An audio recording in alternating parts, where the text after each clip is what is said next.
Greetings, everyone. Welcome. Thanks for coming. So I'm Dr. Ricardo Georges. Oh, hey. This is Dr. Shah. We're both board-certified anesthesiologists. We're also certified in pain management. So the purpose of today's talk is to basically tell you guys what we offer. So in the past, pain management has been synonymous with just giving pills or just opioid pain medications, but there's so much more. We offer procedures. We try to facilitate a lot of physical conditioning, such as physical therapy, chiropractic work, occupational therapy. We do injections, and we have a lot of advanced procedures that we can offer. Options other than major back surgery or major neck surgery. So I also want to preface this by saying that we're basically more of a spine institute. I know there's different areas of your body that tend to hurt, but we focus more on the spine. That includes the neck, the upper back, and the sacrum. We do have a little sprinkle of musculoskeletal stuff, but we have orthopods and sports medicine doctors that usually treat that. So usually when we see individuals for pain, it's predominantly usually low back pain with a little bit of neck and upper back. So we always start with conservative measures. You probably usually go to your primary doctors, and guys usually start with physical therapy, some over-the-counter medications like ibuprofen or Tylenol, some occupational therapy, and you kind of just work that way until the pain either gets better or keeps on causing pain. So the next option would be something like injections. We do epidural steroid injections, we do nerve blocks, we even do ablations, which means burning the nerve to get rid of the pain. So those are usually the biggest things that we offer at the very beginning. But what happens if that doesn't work? We have to move on to the next step.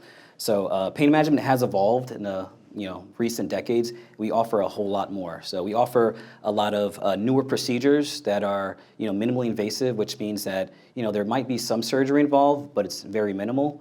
And they're more advanced than what we used to offer in the past, and that's what we're going to cover today. So these are some of the procedures that we will be talking about. We'll be talking about spinal cord stimulation, which is basically a way of decreasing the pain signals so that you don't really feel them day to day. Kyphoplasty, which is repair of broken vertebra that can happen when people fall or have fractures from osteoporosis. Minimally invasive lumbar decompression, which is basically just like removing tissue to help with spinal stenosis. SI bone, which is basically for SI pain, and another option for SI bone. So we'll go through each of them. So I know that's a lot. So we'll just start with spinal cord stimulation. All right, so what is SCS and how does it work? So SCS stands for spinal cord stimulation. So a lot of times we get patients who've had pain for quite a while. They've tried everything, injections and medications. They've even tried back surgery. We even have patients who want to try something other than back surgery, and spinal cord stimulation is a good option. The way to think about SCS, it's kind of like a pacemaker for the back. We put two wires in the back, attach it to a small battery, which is kind of like a computer, and it blocks the pain signal. Next slide. So these are the conditions that we usually treat with SCS therapy. So failed back syndrome, which means that individuals who've had previous back surgery and they still have pain after the fact. Radicular pain, which just means a pinched nerve that's shooting down the leg. Post-laminectomy pain, which is basically pain from the bones that they removed from back surgery. Multiple back operations, disc surgery, which all goes in the same category. Degenerative disc disease, which is just wearing down of the discs in your spine or your neck. Causalgia, which is a fancy word for just nerve pain. Arachnoiditis, which is inflammation of the nerves. And CRPS, peripheral neuropathy, which is also just nerve pain. All right, so like I said before, the way it works is it just blocks the pain signals from your spine. So essentially, your ability to feel pain comes from the brain, goes through your spine and into your lower extremities. So if we block the ability to interpret the pain, then you won't feel it. So we put the wires up in the mid-back area, and then we attach it to a battery. The battery is basically like a supercomputer. It creates a magnetic field around the spine and just blocks the signals. The spine is responsible for feeling much of everything. The ability to feel, the ability to move, the ability to touch. So this actually preferentially blocks the pain signals. So how do you qualify for it, and what do we do? So before we determine if you're a good candidate for it, we always do a trial. So you get to try it for about 7 days. So we place it percutaneously, which means that we just put a couple needles in your back, slide the wires through into the spine, and attach it to the battery. We then just tape you up, have you go home for about a week, and if you say, hey doc, this is the best I've felt in 10 years, I was able to do backflips, assuming you were able to do them before. Then we'd say that you're a good candidate for SCS therapy, and then we could move on to the next step, which is potentially getting the full implant. So this is what the battery looks like. It's a battery slash computer, and it might look very familiar. It's the same company that makes pacemakers. So when I said pacemaker from the back, I did mean that. So it's not really big. It's about the size of an Oreo and quite thin. They've come a long way since its onset. One of the issues that people have is that as we do get older and develop medical problems, we do need to get MRIs. So this is MRI compatible from 1.5 to 3, which means it's the weakest MRI versus the strongest MRI. You'll be fine. So this is just a busy slide. It's basically to show that it's always working to give you the best signal. So this is what the spinal cord is supposed to be, and this is the wire. So it sends signals into the spinal cord to block the pain signal, and then it's always getting feedback information to make sure that the signal is perfect. So whether you're walking, standing, swimming, it's always modulating the signal to make sure that you're getting the best treatment. And there's been a lot of studies. There's always new advances with spinal cord stimulation. So Medtronic is constantly changing and improving their system. So they always do studies, and they found that 9 out of 10 patients do prefer the new system that they've developed, the one that's always making sure that the signal is perfect. So again, like I was saying before, as we do get older and develop medical problems, we do need more imaging. So Medtronic is one of the only systems that actually has full MRI compatibility. So, later in life, if you develop some kind of cancer, or stroke, or any cardiac issues, rest assured you'll still be able to get your MRIs without an issue. This is a little bit more than we need to know, but basically they have specialized programming depending on what your pain patterns are. So whether it's back pain, leg pain, they have an algorithm or program that's used to treat either syndrome. And this is just more information about our workflow. So, they've paid people a lot more than me that are a lot smarter to develop a workflow that treats their pain and done the right way. So we have the right location to go in between T8 and T10. We make sure the patient moves afterwards so that it's not moving around. We have special programs depending on what their pain pattern is, and then we have the rep check with the patient daily or every other day to make sure they're getting adequate pain relief and that everything is going well.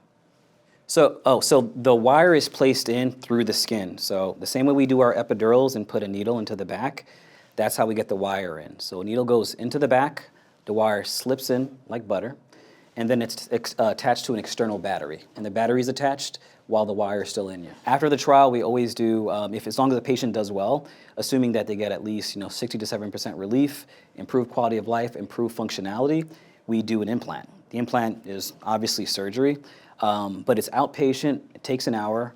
Essentially, we make 2 incisions, one through which the wires go through, and then one on the flank where the battery goes through. So everything is connected underneath the skin, and it just stays on after that. It just stays there. So we have options for rechargeable options versus non-rechargeable, depending on what the individual would like. But it just stays on, whether you're sleeping, whether you're walking, 24/7. It's on.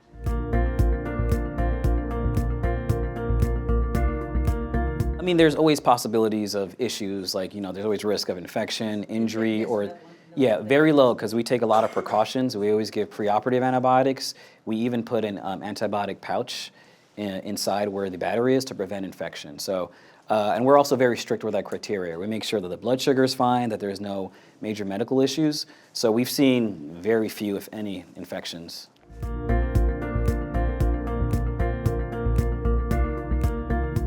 Anywhere between 7 and 10 years. If you pick a rechargeable option, it does last that long. Non-rechargeable is a little less. But yeah, basically every battery has a finite lifespan, so around the 7 to 10 year mark is when we'd replace the battery. All right, so we're gonna move on to the next topic here, which is kyphoplasty, and I'll leave it off to Dr. Shah over here. Hello, good evening, everyone. My name is Dr. Nirmal Shah. I am the co-director for the Advanced Spine Program. It's been an incredible opportunity for us to come out tonight, educate our community to see what we can offer you. The traditional route that Dr. Georges was saying, that we would try physical therapy, acupuncture, aquatic therapy, chiropractic treatments, water aerobics, home exercise programs, stretching, medications, try maybe a couple injections. And if that didn't work, your ultimate route was to go see a neurosurgeon or orthopedic spine surgeon and have your back operated on. Ever since we've been here, I've been here since 2020. Dr. Georges came on board in 2023. We've kind of advanced our spinal care algorithm. We are pretty much the bridge between non-operative pain specialists as well as spine surgeons or orthopedic spine surgeons or neurosurgeons. We're kind of the hybrid or the bridge that we allow patients to have an alternative option for their pain to see if we can help them improve their quality of life, improve their functionality, their day-to-day activities. At this day and age, most patients are just looking for, I want to go out for a walk. I want to be able to walk with my grandson, be able to walk with my grandchild, be able to take my dog for a walk, or go to the grocery store without suffering and pain. Take care of my daily chores, take out the trash, do my daily chores at home, take care of the dishes. Loading the dishwasher, unloading can be a problem as well. So it's a great opportunity for us to kind of reach out to the community. If you have any questions during our talk, please let us know. We have all of our procedures that we offer here. Once you come into our clinic, it's a very comprehensive spinal care. We'll start off with imaging, physical examination. We'll kind of go over exactly what we could potentially offer you, go over your diagnoses. And then one of the procedures that we are offering is kyphoplasty for spinal compression fractures. Next slide. So spinal compression fractures can be extremely debilitating for patients. These are fractures of your actual vertebral body. So the vertebral body, you want to think of them as your building blocks of your spine. Now the building blocks help support our actual spine. If any one of these building blocks becomes compromised, you have an effect on the rest of the spine itself. So when we start to feel pain, this pain can be extremely debilitating because it's bone pain. This is not something that can be treated. This is a fracture. Imagine if you break your arm, you break your leg. It's extremely severe pain. Medications sometimes work. Sometimes we may have to stabilize the spine with a brace. We might try some physical therapy. But the hardest part with compression fracture healing is that it doesn't have the best blood supply. When you have blood supply, you have oxygen coming to that area to help heal that area. Unfortunately, the parts of the spine that get affected have a lower blood supply. So compression fractures can take 6, 10, 12 weeks, or even longer to heal. And the biggest concern that we see is that as you get older, patients also suffer from osteoporosis. When you have osteoporosis, that unfortunately can compromise the spine and lead to these compression fractures.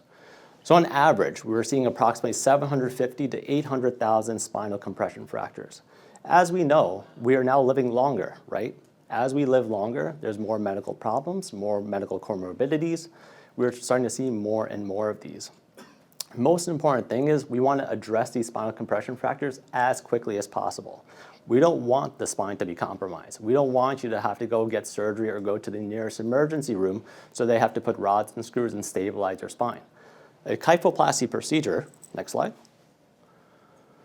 is simply we put a balloon into the vertebral body. This can be done through 2 balloons or 1 balloon. What we're doing is to create a cavity into that area so all the little spine fragments or bone particles are being squished together. We're creating a void or a cavity within the vertebral body itself so we can help fill it with cement. The cement acts as strong as bone or even stronger than bone. So once we stabilize the spine with a kyphoplasty procedure, the risk of this bone fracturing is extremely, extremely rare or minimal. It's also ultimately like you're receiving a new vertebral body at that level. Next slide.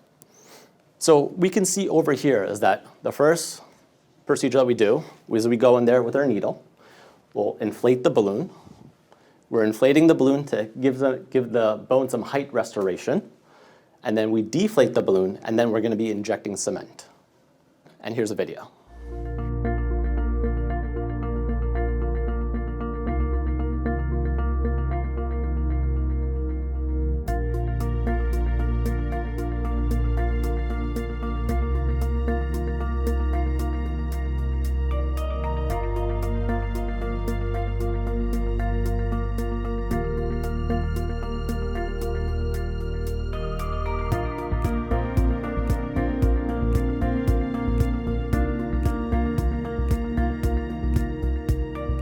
So basically, let's say the fracture is wedged and down by 40, 50, 60%. The balloons will give it at least about 10 to 20% height restoration. And then we'll deflate the balloons, we'll remove the balloons, and then we have a little cavity inside the bone. And at that point is when we'll inject the cement under X-ray guidance.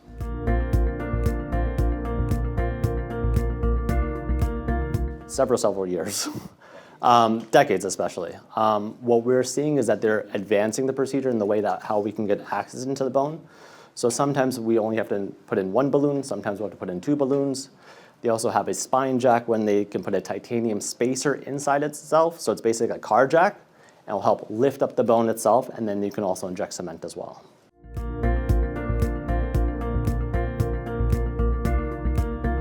Less than 24 hours. It's an outpatient procedure. It's probably the most gratifying procedure that we have to offer here because patients' pain is usually 7, 8, 9, 10. They can't get out of the bed, can't go to the bathroom, have difficulty eating, just daily chores, driving on the car. You know how our roads are here in northeastern Pennsylvania, especially during the winter time. Just those speed bumps. Any sort of activity can aggravate this because inside that bone, there's little inflammation that's going on. With that inflammation, it can be severe, aching, sharp, stabbing type pain. And until we kind of glue everything together, that pain's gonna persist. So this is probably one of the most common procedures that has kind of evolved ever since we brought it here back in 2022. This is the minimally invasive lumbar decompression procedure.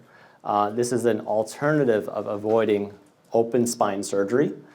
This is when epidural steroid injections were previously working, but they're no longer working for patients who suffer from spinal stenosis. Spinal stenosis is becoming more and more prevalent and becoming more and more common. These are the symptoms that we see. Patients have difficulty with walking, difficulty for standing for more than 5 to 10 minutes. You have difficulties with walking down the aisle of a supermarket. You prefer to kind of lean forward in that flexion position or that hunched over position to take the pressure off the spinal canal area. When you take that pressure off, it opens up that canal, allowing you to walk, and there's a better nerve signal going down to the legs. The problem is, this pain gets worse with extension or standing. So if you're leaning back or if you're standing, that nerve signal is going to be compromised. This is why we call it spinal stenosis with neurogenic claudication, meaning that your legs can feel like they're very heavy. They can feel like you're walking with a pair of sandbags on your arms, or on your legs, or your thighs strapped. Your walking ability is limited. You may only be able to walk, from here to your car or here to the bathroom, and then you kind of have to take a break, let everything reset. There's different areas of spinal stenosis. For this procedure, we are primarily focusing on the central canal stenosis. You can have stenosis coming from multiple areas of the spine. If a disc has been compromised in pushing back, that point, it's going to become more of a surgical intervention where they might have to remove part of the disc. If you're having inflammation or arthritis that's building up and causing central canal stenosis, that's where we're able to help you out. As well if there's any foraminal stenosis, meaning that there's narrowing where the nerves are exiting. Basically, you want to think of the mild procedure as a rubber band around your spinal canal. What Dr. Georges and myself do is, as safely as possible, we go in there under x-ray guidance, the patients are slightly sedated, and we remove bits and pieces, a little bit of the bone and a little bit of the ligament. The ligament is like that rubber band. Once we're able to take that pressure off the spinal canal area, 1, your epidural steroid injections are going to start working. 2, you're going to be able to stand or walk for longer periods of time. 3, you're going to have a better quality of life. The beauty of the procedure is that you don't require general anesthesia. Also, there's no implants. We're removing parts of the natural spine. We're not putting any hardware, no material, no titanium is going into your spine. We're trying to do this as safely for you as much as possible and get you back to your day-to-day activities.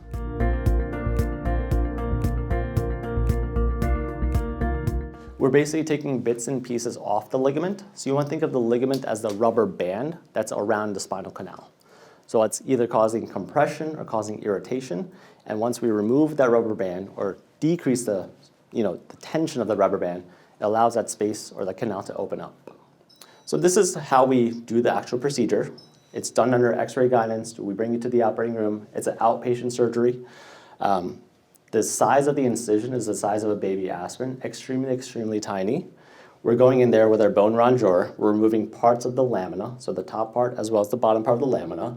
And then we go in with our tissue sculptor and we take little fine movements and remove that rubber band or that yellow material, which is the ligamentum flavum. All right, last but not least. So we're going to talk about SI pain and this procedure called SI bone. So Your sacroiliac joint is your sacrum. It's the part of your pelvis that's attached to your spine, and it's situated below the lumbar spine. So a lot of times people do come with pain, and they don't realize that it's coming from the SI joint. They might confuse it for the hip or even the lumbar spine. So we're going to do a little anatomy lesson here, so bear with us. So the spine itself is composed of 24 vertebrae, right? You have your neck, your upper back, your lumbar, and this is your SI joint. So your SI joint, like I said previously, is the articulation or the joint that forms between the pelvis and your sacrum, and it's a common cause of pain. So yes, there's 24 vertebrae. The purpose of the vertebrae, they serve to protect our spinal cord. The discs in between the vertebrae are known as intervertebral discs, and they cushion the bones. And then at each level, we usually have nerves that come out and supply sensation to our arms, to our back, and even to our lower extremities. And like I said before, the last segment, the very lower segment of the spine, is the sacrum. Next slide. All right, so this is just an animation demonstrating where the SI joint is. Like I said, it's the articulation between the pelvis and the sacrum. You have the sacrum, the iliac, sacroiliac joint, and you have two of them, one on each side. So as you can see here from this busy slide, our body is very complex, and so is the SI joint. Even though it's formed by two bones, there's still a lot of musculature there. You have muscles, you have tendons, you have ligaments, and look at this thing. It looks like, I don't know, the inside of a computer. There's a lot of nerves there. So it's more complex than it seems. It's not just two bones. So there's different reasons for people to have SI joint issues. One of them is from previous surgery. So when they do fixate parts of the spine, such as the lower lumbar area, L4-5 or 5-1, it puts a lot of stress on the SI joint. Because your back and your spine, it's meant to have some give to it. It's meant to move a little bit. Even buildings have little joints that move or sway in the wind. So when you do have fixation of part of the spine, it causes more stress lower down.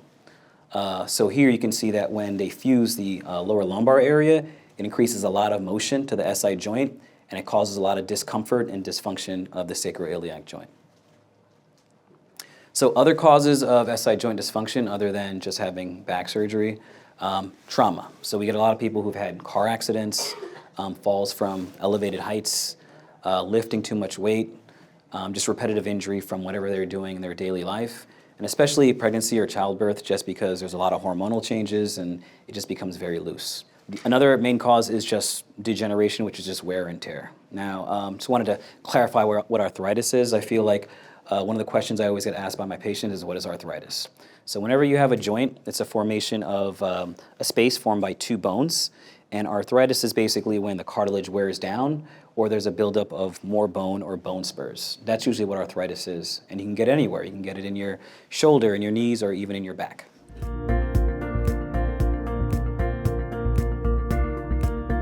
Usually the reason is because they need to. If the pain is so debilitating in the low back, or there's a lot of compression of the nerves and the individual can't even move their legs, they don't really have much of a choice. There's always drawbacks to doing certain surgeries or procedures, and you're not guaranteed to have SI joint dysfunction. You're just at a high likelihood. So it's like a worst case scenario.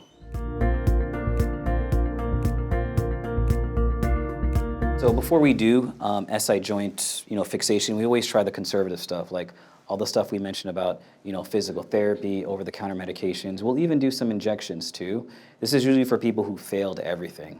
Our talk is more focused on the more advanced procedures, but we always do the more conservative options before going to something that's more surgical. All right, so how does a patient with SI joint dysfunction present? So typically they have pain over the SI joint sulcus, which is just the lower part of your back where people tend to have like their back dimples, and it presents any which way. It usually presents as back pain. Sometimes people can even have sciatic symptoms because the sciatic nerve is right below the SI joint. And if there's too much mobility, it can kind of irritate that sciatic nerve. It can cause pain in the pelvis, the buttocks, the hip. It might even feel like your leg or your back is a little unstable. So this picture here just shows the pattern of pain. So it can feel any which way, which is why patients with SI joint dysfunction often think they actually do have sciatica, when really it's just SI joint pain. All right, so what happens when we have SI joint dysfunction? As I said in the previous slide, there's more disability involved, so it's difficult to stand for long periods of time, trouble walking. You'll have stiffness in the legs or the hamstring. People will note that long car rides are often very bothersome, and they tend to have a lot of pain when going from sitting to standing and when climbing stairs. So I usually go through this whole question algorithm when I see a patient that I think has SI joint dysfunction. All right, in order to qualify for it, in addition to failing conservative therapy, so physical therapy, bracing exercises, even steroid injections, if they fail all of that, then we have to do a test. Now, Novocaine works by just numbing a joint or numbing a nerve. So what we do is we just put Novocaine on the SI joint with nothing else. If the pain goes from like a 10 and 80% of the pain is reduced to like a 1 or a 2, we know that if we were to fixate this joint, that you would receive great benefit. So we always do a test block before even considering the SI fusion. We usually do it under X-ray and it takes a couple minutes, but it kind of just clarifies what's causing an individual's pain. So again, non-surgical options. We always go conservative first. So obviously we'll try pain medication, Tylenol, NSAIDs, even some stronger medication, an SI belt for support, because sometimes the SI joint's a little lax, a little loose, so we use it for support. Physical therapy, believe it or not, because SI joint's composed of a lot of ligaments and tendons, and we want to just strengthen that because that provides some more support. Therapeutic SI injections, which are just steroid, and we can even do an ablation of the SI joint, although it's rarely covered by insurance, but it's another option. So these are just different types of SI joint fusion hardware that we have. One is an allograft. This is basically made from cadaver bone. So whenever you put soft bone into like a joint, it'll actually fuse across. So we have 2 versions of that. And we also have a titanium screw that'll also fixate the joint for patients that have extremely loose joints. So we have the option of less invasive fixation versus more invasive fixation. And this is what the allograft looks like. This is an Intra X. It's not actually this size. It's probably the size of like one of those pegs you use when you get something from IKEA. It's literally like, what, a centimeter or 2? And it goes straight in. The incision itself is probably about 5 millimeters or a centimeter. We just open up the space and pop 2 of these in, and that's it. Next slide.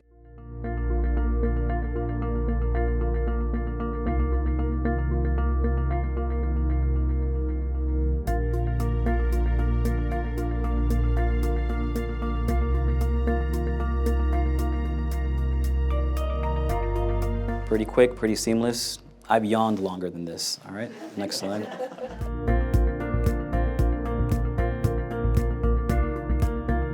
Well, Dr. Shah here has done at least 10, and he's going 10 for 10 at the moment. That's pretty dang good.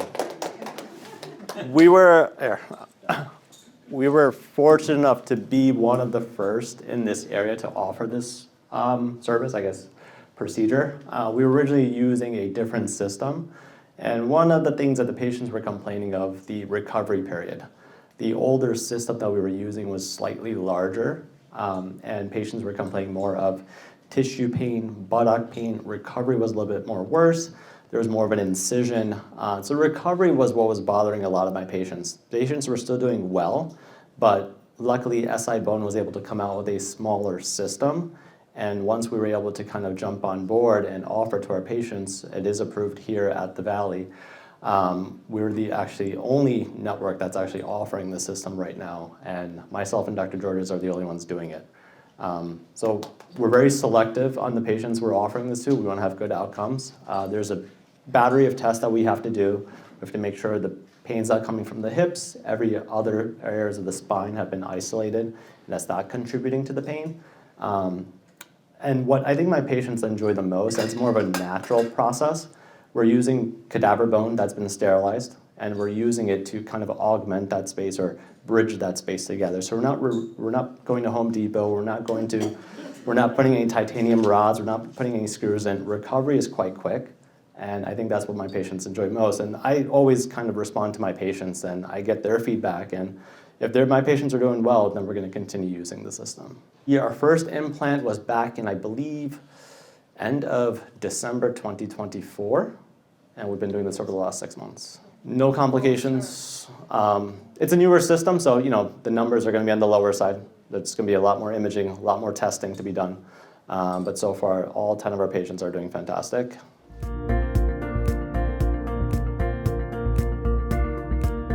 It's pretty much permanent. So what happens is that we first stabilize the joint by creating this cavity, creating the space, and over the course of about 4 to 6 weeks, those bones are going to cause a chemical reaction, and when there's bone rubbing against bone, eventually it will bridge over 4 to 6 weeks.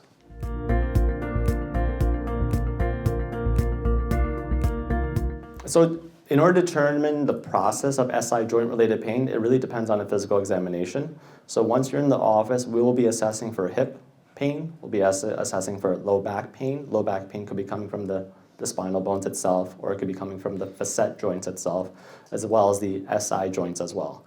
So we have to isolate where the pain is coming from. We also rely on imagery as well. So we will be getting x-rays of the hip, x-rays of the SI joint, x-rays of your lower back. We also get MRIs. That's why there's a battery of workup that we have to do for these certain types of procedures.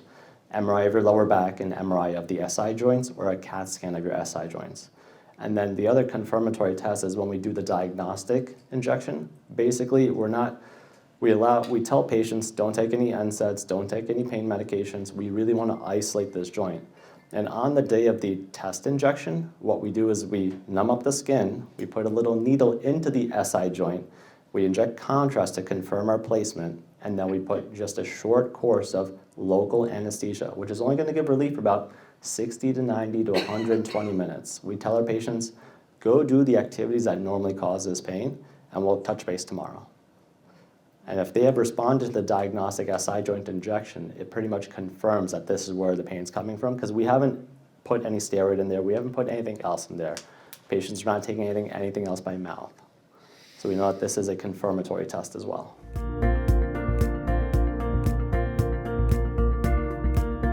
It is covered. It is right now covered by Medicare, as well as Medicare Advantage plans. The other commercial insurances, it's case by case. So this was the older system that we were using. We still have it available just in case if patients do need something that's more of a bigger system. This is only, but we haven't, ever since we've done the SI Bone Intra-X, I have not used this system. So you can see it's slightly larger. There's more of a tissue trauma, there's more of a decortication of the bone, and there's a much longer recovery, and it is an older system. So as technology advances, as medicine advances, things are becoming smaller, they're being more durable, and they're lasting longer.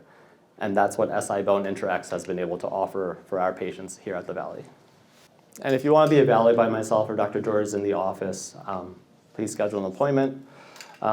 Some insurances do require referral from your PCP, so we want to make sure your visit's covered by your insurance, and there's no additional out-of-pocket expenses or anything like that.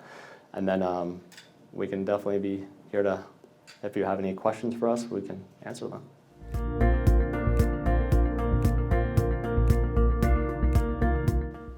Based on if there are multiple pain generators, which can happen, we'll have a discussion and we'll see which one is causing the worst amount of pain. Dr. Georges and I were both able to isolate what's causing the worst pain. If it's the pain going down the leg, the radicular pain, the numbness, the tingling, the pins and needles, we're seeing a disc that's touching the nerve or irritating the nerve, we're not going to be offering something as invasive as this. It might be something as chiropractic treatments, a little bit of traction, bracing, anti-inflammatories, or an epidural steroid injection. So that's all based on the physical examination as well as based on the presentation.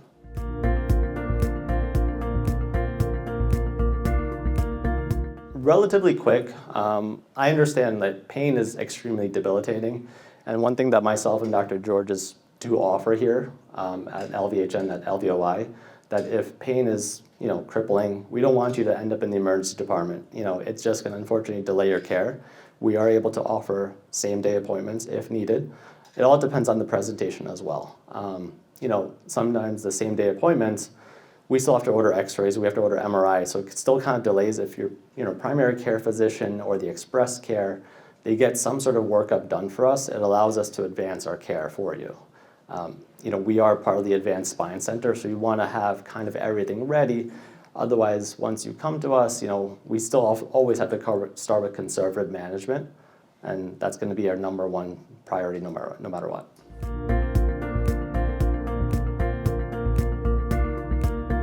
It's It's usually a combination of both, but we really have to assess what's going on and what's causing the pain internally.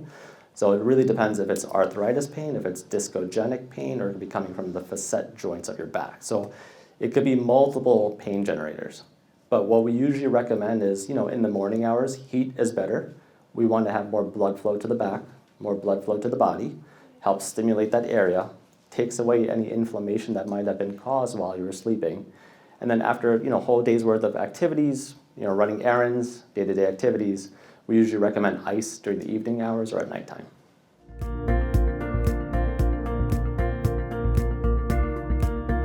So I will say this, a couple of years back, insurance companies were covering the anesthesia part of epidural steroid injections, medial branch block injections, all of our conservative management, they were covering it. Since COVID, insurance companies have stopped covering the anesthesia portion for these procedures. So we run it through the insurance. If they don't cover the anesthesia part, we do offer patients the ability to pay for anesthesia. That is an option, but I would say more than 98% of our patients do receive their procedures done under local anesthesia. And if you do need something to help sedate you or relax you a little bit, we do give something by mouth. Of course, you do need to have a driver with you to make the experience a little bit more comfortable. But we want to know exactly right then and there whether the injection is going to help or the procedure is going to help. Now, all of these more advanced procedures, these are all done with anesthesia, and anesthesia is covered.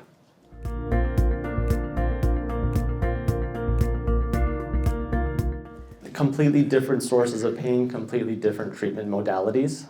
The spinal cord stimulator, we use it more as I would say a last line resort, that when everything has failed, because we're providing stimulation therapy to the spinal cord itself. So we're able to cover multiple areas of the back, like Dr. Georges was saying, multiple areas of the legs, or we can also cover diabetic peripheral neuropathy. So it's more like a field stimulation. So if we put one wire or two wires into your back and provide an electrical signal to the spinal cord, basically we can cover waist down. So we're not really isolating the pain, we're just using it as to provide comfort and relief for patients, compared to more of our advanced procedures where they're focusing on the actual pathology, focusing on where the pain's coming from, and we're actually treating that area.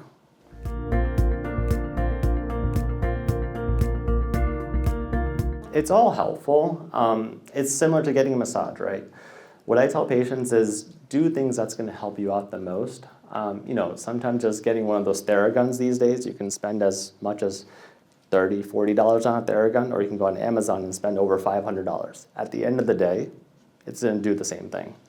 So what we recommend is trying to find where that pain's coming from and actually just helping that pain and isolating that pain. So it's like massage therapy, if that works, that's going to be better for you. If acupuncture works, that's going to be better for you. Or if you're just putting a heating pad back there, that's completely fine. Or, aquatic therapy at home, we can do Epsom salt baths, calm down the inflammation for the back and the lower back section. That can help as well. So it all really depends. Dr. Georges and I, we do give recommendations on, topical ointments, topical creams. There's multiple areas in medicine that we can use to help manage or provide you with comfort.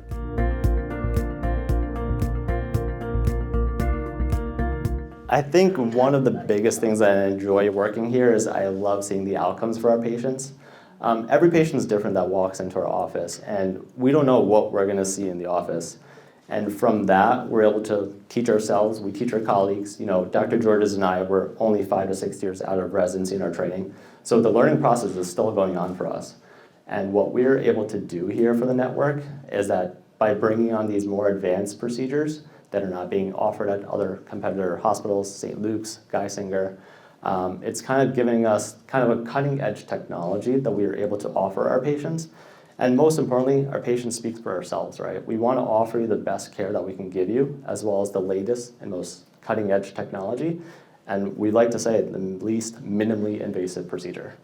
Well, I guess it's the reason why I came into this field. So, originally I was an anesthesia resident, and I did follow a pain doctor over at the VA. And, I only shadowed him for a couple of days, but he treated this one patient who had chronic, abdominal pain for at least 10 years. And he did this one procedure, this single procedure, that took away 10 years of pain in just a couple minutes.